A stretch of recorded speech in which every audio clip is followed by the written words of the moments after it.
Assalamualaikum warahmatullahi wabarakatuh. Halo teman-teman semuanya, perkenalkan nama saya Asyifa Nurtiasi, NIM 195231020 dari kelas PBS 6A. Di sini saya akan sedikit menjelaskan materi tentang core principle pada zakat dan wakaf. Nah, teman-teman pasti bingung kan, apa sih core principle pada zakat dan wakaf itu? Nah, simak baik-baik ya. Stay tune.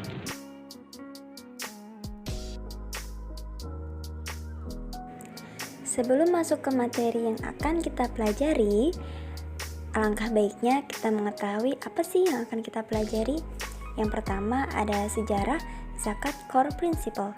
Yang kedua ada isi dari zakat core principle. Yang ketiga organisasi pengelola zakat. Yang keempat sejarah wakaf core principle. Dan yang kelima isi dari wakaf core principle. Bagaimana sih sejarah dari pembentukan zakat core principle atau prinsip-prinsip inti zakat itu? Nah, zakat core principle diinisiasi oleh Indonesia, yaitu dipimpin oleh para ahli dari Bank Indonesia, Basnas, dan IRTI IDB dalam pertemuan yang diadakan di Jakarta tanggal 28 Agustus 2014. Nah, dalam pertemuan ini membicarakan berbagai masalah yang berkaitan dengan pengelolaan zakat dan merumuskan prinsip-prinsip inti. Setelah melalui proses review dan diskusi yang panjang, workshop diselenggarakan sampai 4 kali. Yang pertama itu diselenggarakan di Jakarta pada tanggal 28 sampai 29 Agustus. Yang kedua diselenggarakan di Surabaya tanggal 5 November 2014. Yang ketiga di Aceh 30 sampai 31 Maret 2015. Dan yang workshop ZCP dan public hearing ZCP keempat diselenggarakan di Surabaya tanggal 30 Oktober 2015.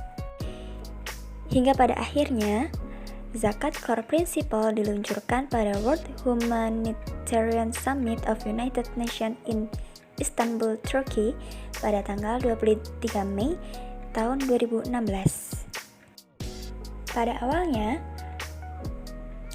pengembangan ZCP ini belajar dari keberhasilan penerapan prinsip inti perbankan yang telah diterapkan di berbagai negara, yaitu Basel Core Principle, yang merupakan standar minimum untuk penerapan regulasi kehati-hatian dan pengawasan bank dan sistem perbankan yang diakui secara internasional.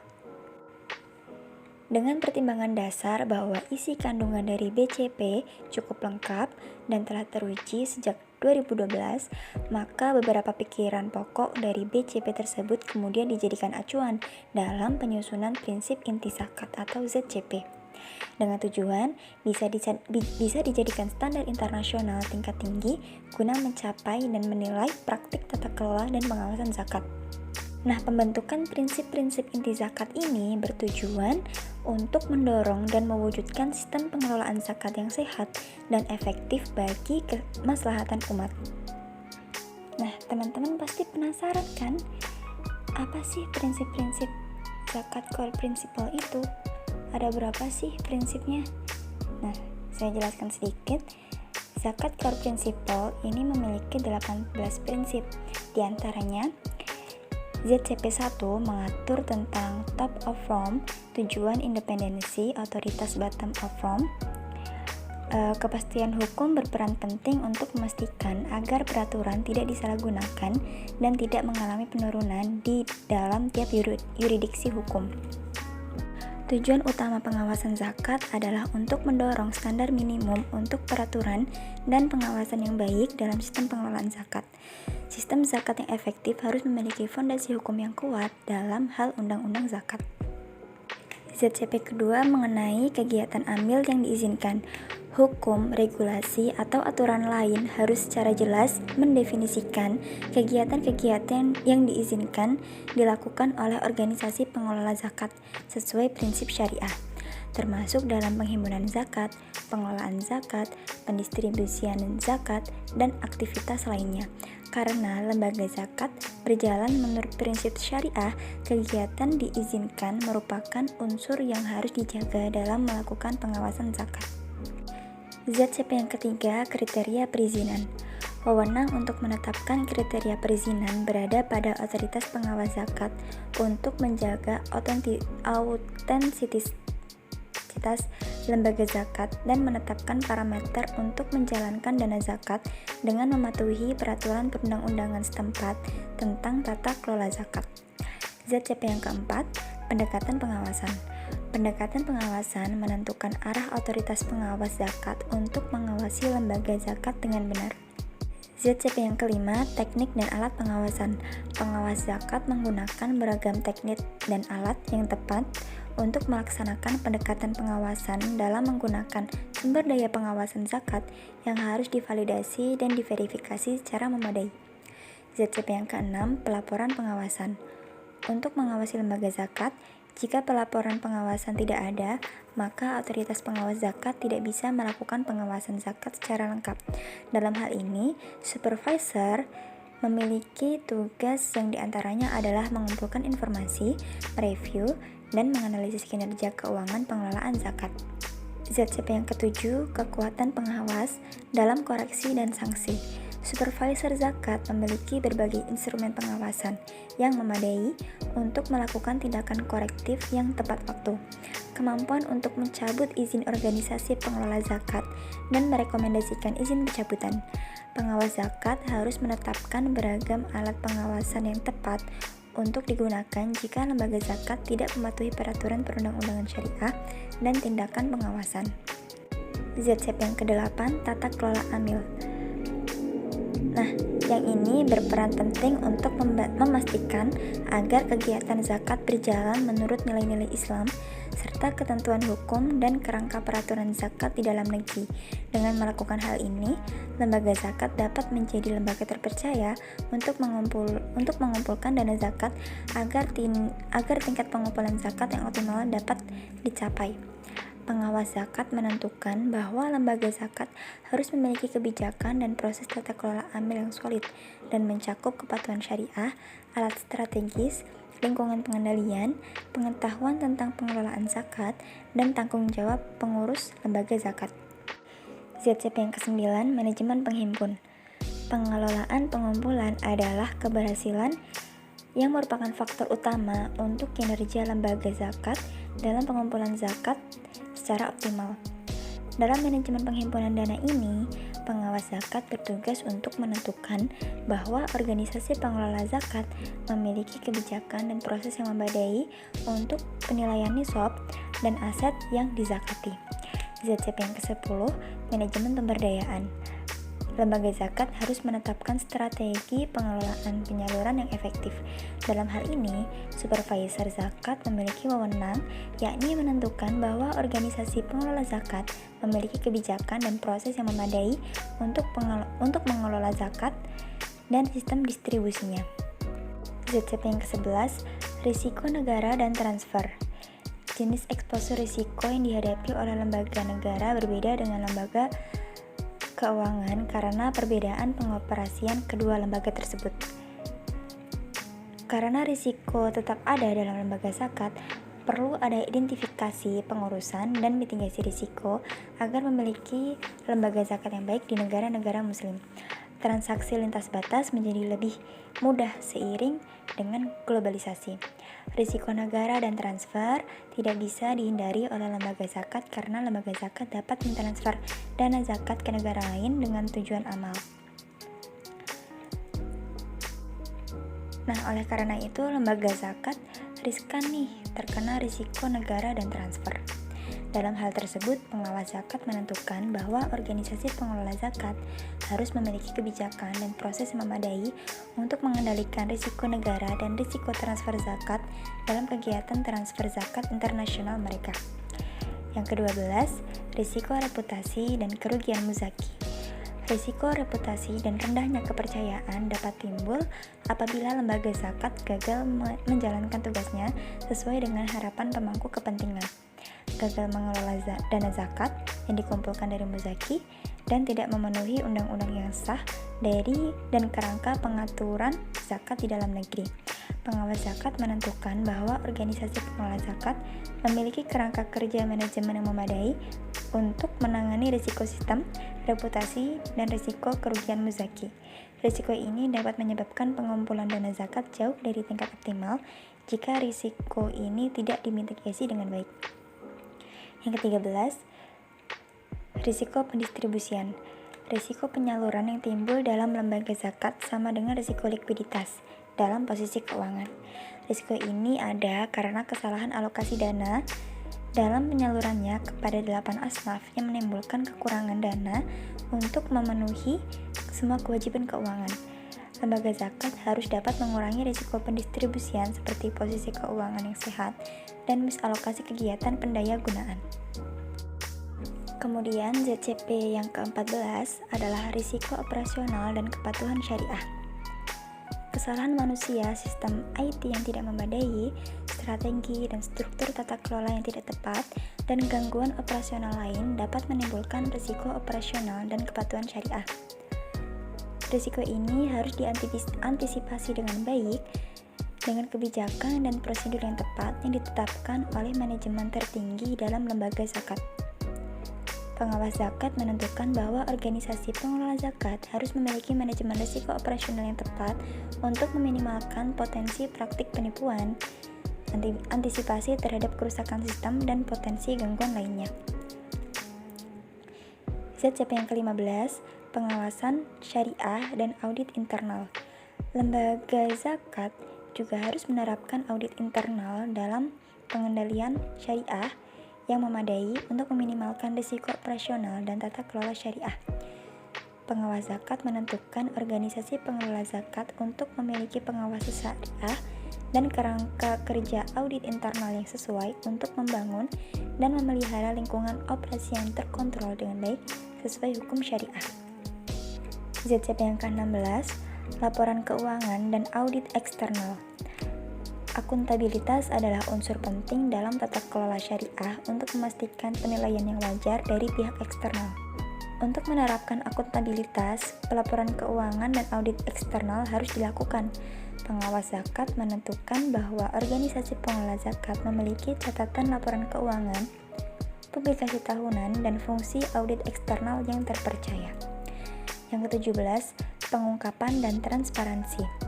Supervisor zakat menentukan bahwa organisasi pengelola zakat secara teratur mempublikasikan informasi konsolidasi yang mudah diakses dan cukup mencerminkan kondisi keuangan dan kinerja. Yang terakhir, ZCP yang ke-18, penyalahgunaan jasa zakat. Penyalahgunaan jasa zakat membuat lembaga zakat tidak mematuhi syariah. Kegiatan seperti pendanaan terorisme, pencucian uang, korupsi, dan perbuatan lain yang bertentangan dengan nilai-nilai syariah tidak boleh ditoleransi. Pengawas zakat menentukan bahwa organisasi pengelola zakat memiliki kebijakan dan proses yang tepat untuk mereview, mempromosikan etika Islam dan standar profesional, serta untuk mencegah kegiatan kriminal. Kemudian, organisasi pengelola zakat atau OPZ. Organisasi pengelola zakat atau OPZ adalah organisasi yang diberi kewenangan atau ditunjuk oleh pemerintah untuk mengelola dana masyarakat. Terdapat beberapa regulasi yang mendasari pengelolaan zakat oleh OPZ, diantaranya Undang-Undang Nomor 23 Tahun 2011 tentang pengelolaan zakat di Indonesia. Yang dimaksud dengan organisasi pengelola zakat adalah Badan Amil Zakat Nasional atau Basnas, yang keberadaannya secara hukum sesuai dengan Keputusan Presiden Republik Indonesia nomor 14 tahun 2014. Secara struktural, Badan Amil Zakat merupakan organisasi pengelola zakat yang dibentuk oleh pemerintah, sehingga kedudukannya akan disesuaikan dengan struktural pemerintah. Alasan dibentuknya Badan Amil Zakat Nasional adalah dalam rangka pengelolaan zakat yang lebih berdaya guna dan berhasil guna, serta dapat dipertanggungjawabkan. Selain OPZ, yaitu Badan Amil Zakat Nasional yang dikelola oleh pemerintah, ada juga OPZ yang dikelola oleh masyarakat, yaitu diantaranya ada Lembaga Amil Zakat atau LAZ yang meliputi Lasnas, Lembaga Amil Zakat Nasional, dan Lazda yang memiliki lingkup daerah. Materi yang selanjutnya adalah Wakaf Core Principle. Yang pertama ada sejarah Wakaf Core Principle. Prinsip-prinsip pokok tata kelola wakaf atau Wakaf Core Principle disusun oleh Badan Wakaf Indonesia, Bank Indonesia, dan Islamic Development Bank. Secara resmi telah diluncurkan pada tanggal 14 Oktober 2018 pada gelaran pertemuan tahunan IMF Bank Dunia di Bali. WCP diluncurkan oleh Menteri Keuangan Sri Mulyani Indrawati, Gubernur BI Peri Warjio, dan Wakil Presiden Islamic Development Bank Muhammad Nouri Jawini. Wakaf Core Principle ini bertujuan untuk meningkatkan tata kelola lembaga-lembaga zakat sehingga bisa mengelola harta wakaf dan menyalurkan hasilnya secara lebih baik.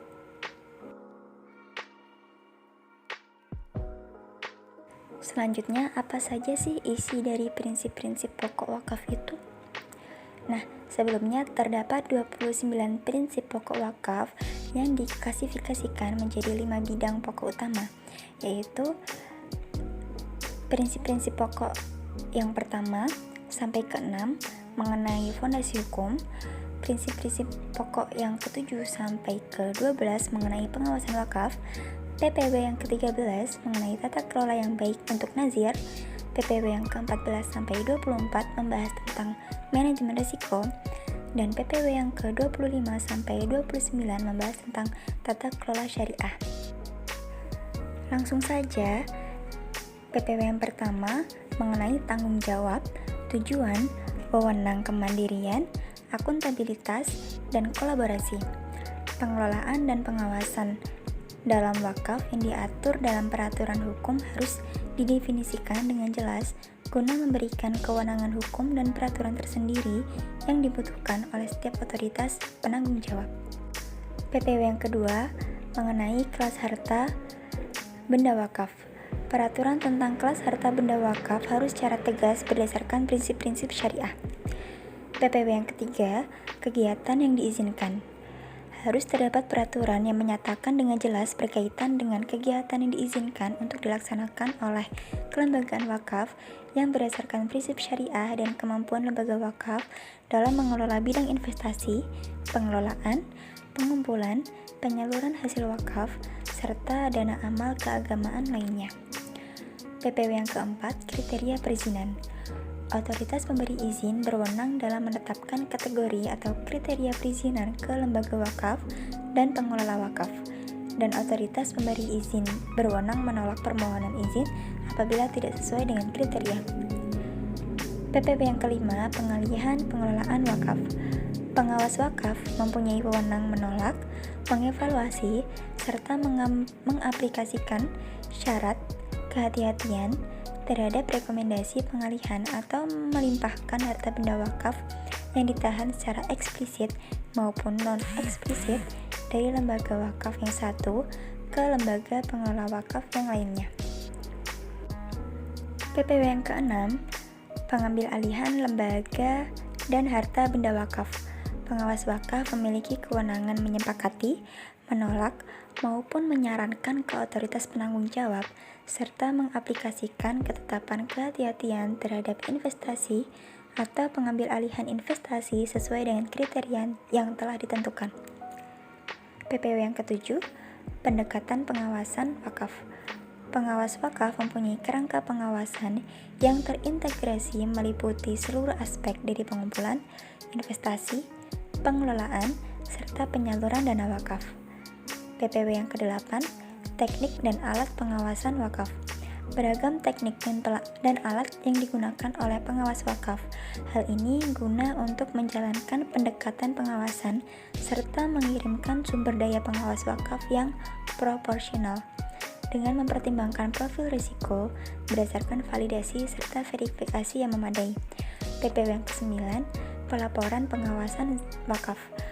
Pengawas wakaf bertugas menghimpun, mengevaluasi, serta menganalisa laporan kehati-hatian tersebut dengan kinerja lembaga wakaf secara individual dan konsolidasi, serta melakukan verifikasi secara mandiri atas laporan tersebut. PPW yang ke-10, wewenang korektif dan pemberian sanksi oleh pengawas wakaf. Pada tahap pertama, pengawas wakaf bertindak untuk menangani kegiatan yang tidak sesuai. Beragam alat pengawasan dimiliki oleh pengawas wakaf guna menerapkan kegiatan korektif secara on time atau tepat waktu. Selanjutnya, PPW yang ke-11, pengawasan konsolidasi. Pengawas wakaf melakukan pengawasan serta memonitor lembaga wakaf secara konsolidasi merupakan unsur terpenting dalam pengawasan. PPW yang ke-12, hubungan antara negara pengevaluasi dan negara yang dievaluasi. Negara yang dievaluasi dan negara yang mengevaluasi harus saling memberikan informasi dan bekerja sama guna mencapai keefektifan pengawas kelompok serta entitas kelompok. Diwajibkan oleh pengawas wakaf bahwa penyelenggaraan wakaf setempat oleh lembaga wakaf asing harus dijalankan menurut standar yang sama dengan lembaga wakaf dalam negeri. PPW yang ke-13, tata kelola yang baik untuk nazir. Pengawas wakaf menetapkan bahwa lembaga wakaf mempunyai proses tata kelola yang baik untuk nazir, meliputi kepatuhan terhadap prinsip syariah, lingkungan pengendali, alat strategis, pengetahuan mengenai cara pengelola wakaf, serta tanggung jawab mengurus lembaga wakaf. PPW yang ke-14, manajemen risiko. Prinsip pokok wakaf yang menetapkan bahwa lembaga wakaf mempunyai sistem pengelolaan risiko yang menyeluruh guna mengidentifikasi, menilai, mengevaluasi, memonitor, melaporkan, serta mengontrol atau mengatasi seluruh risiko penting serta on time, serta guna mengevaluasi modal dan kemampuan membayar utang jangka pendek terkait dengan profil risiko tersebut, makroekonomi, serta kondisi pasar. PPW yang ke-15, manajemen pengumpulan. Pengawas wakaf menetapkan lembaga wakaf mempunyai kebijakan serta proses yang memadai. PPW yang ke-16, risiko counterparty. Lembaga wakaf menetapkan bahwa wakaf tunai nazir memiliki proses manajemen risiko counterparty yang mencukupi dengan mempertimbangkan preferensi risiko, profil risiko, dan kondisi makroekonomi dan pasar. Ini meliputi kebijakan dan prosedur kehati-hatian untuk mengidentifikasi, mengukur, menilai, memantau, melaporkan, dan mengendalikan atau menangani risiko pihak lawan secara tepat waktu. Siklus penuh dari jangka waktu pinjaman disertakan, termasuk jaminan pinjaman, penilaian pinjaman, dan pengelolaan berkelanjutan serta portofolio investasi wakaf. PPW yang ke-17, manajemen penyaluran hasil wakaf. Menetapkan lembaga wakaf mempunyai kebijakan dan prosedur yang memadai untuk mengelola dana wakaf, harta benda, dan penyaluran keuntungan investasi. PPW yang ke-18, harta benda wakaf bermasalah, penyisihan, dan cadangan. Lembaga wakaf mempunyai kebijakan prosedur yang mencukupi untuk identifikasi dan menangani harta benda bermasalah, serta memadainya memelihara penyisihan dan cadangan. PPW yang ke-19, transaksi dengan pihak terkait selain penerima. Oleh pengawas wakaf, lembaga wakaf diwajibkan melaksanakan transaksi berdasarkan prinsip wajar dan kelaziman usaha, memonitor transaksi, memutuskan langkah yang tepat untuk mengontrol atau mencegah risiko transaksi, serta untuk menghapus eksposur kepada pihak yang berkaitan sesuai dengan standar kebijakan dan prosedur. Hal ini dilakukan guna menghindari penyalahgunaan harta benda wakaf yang muncul dari transaksi dengan pihak terkait yang bukan penerima, serta mitigasi risiko konflik kepentingan. Kemudian PPW yang ke-20, risiko negara dan transfer. Lembaga wakaf mempunyai prosedur serta kebijakan yang mencukupi yang bertujuan agar risiko negara dalam melakukan wakaf lintas batas terkendali. Selanjutnya PPW 21, risiko pasar. Lembaga wakaf dipastikan mempunyai prosedur manajemen memadai serta menimbang preferensi risiko, profil risiko, kondisi makroekonomi dan pasar, penurunan yang signifikan terhadap kemampuan membayar utang jangka pendek. PPW yang ke-22, Risiko reputasi dan hilangnya harta benda wakaf. Lembaga wakaf mempunyai struktur pengelolaan yang mencukupi serta kemampuan menangani risiko sistem, reputasi, dan kehilangan harta benda wakaf. PPW yang ke-23, risiko bagi hasil berdasarkan pendapatan hasil atau bersih. Nazir mempunyai prosedur manajemen risiko yang tepat, menimbang preferensi risiko, profil risiko, serta situasi makroekonomi pasar, meliputi kebijakan dan prosedur kehati-hatian untuk mengidentifikasi, menilai, mengevaluasi, memonitor, melaporkan, dan mengatasi risiko terhadap portofolio investasi secara on time. PPW yang ke-24, risiko penyaluran hasil wakaf. Nazir memiliki kemampuan mengatasi risiko penyaluran hasil wakaf, misalnya posisi keuangan yang tidak tetap, serta alokasi yang salah dalam kegiatan penyaluran hasil wakaf. PPW yang ke-25, risiko operasional dan kepatuhan syariah. Nazir memiliki prosedur manajemen operational risk dan kepatuhan syariah yang baik untuk meminimalisir kemungkinan praktik kecurangan dan menghindari risiko sistemik lainnya. PPW yang ke-26, kepatuhan dan audit internal syariah. Nazir mempunyai struktur audit internal dan kepatuhan syariah yang sesuai guna tercipta dan terjaganya lingkungan operasional yang terkendali. PPW yang ke-27, pelaporan keuangan dan audit internal. Nazir mempunyai catatan laporan keuangan yang andal, publikasi laporan keuangan tahunan, serta fungsi audit eksternal. Yang ke-28, pengungkapan dan transparansi. Nazir menerbitkan laporan keuangan yang dipublikasi secara rutin guna memberikan informasi keuangan yang mudah diakses dan memberikan informasi terkait kondisi keuangan, kinerja, eksposur risiko, strategi risiko, dan kebijakan dan prosedur tata kelola wakaf. Dan yang terakhir, PPW yang ke-29, penyalahgunaan jasa wakaf. Nazir mempunyai prosedur dan tata kebijakan yang sesuai guna mengaplikasikan standar etik dan profesional syariah, serta menghindari kejadian tindak pidana. Nah, itulah sedikit materi dari saya. Kurang lebihnya mohon maaf. Terima kasih sudah menyimak.